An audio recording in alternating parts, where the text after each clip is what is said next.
The most recent snowstorm turned into a matter of life and death for an Essex man. Suzanne Collins reports he desperately needed a heart transplant, and suddenly, mid-blizzard, a heart became available. Heart transplant patient Michael Yater's checked today at University of Maryland Medical Center, and she lets him listen. It's a beautiful sound. Yater's prognosis was dire, having genetic heart disease. But in the middle of last week's snowstorm, he got a call he'd waited for months. We got a phone call Tuesday night around 7 o'clock saying that there was a heart possibly available.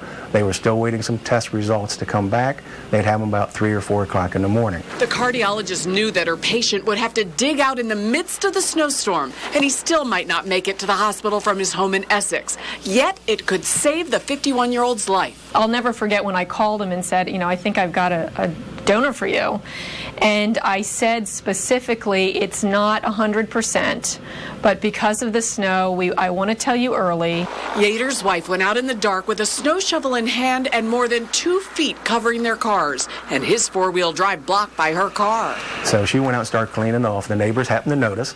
They asked what was going on. Before long, 5 people joined in. Another friend said if needed, he could come in a Hummer. Once out of his driveway, Michael Yater worried how would he get all the way to University of Maryland Hospital. Then he looked out his snowy windshield and saw a series of snowplows.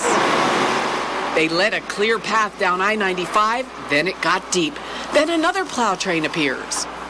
Somebody above. He was watching.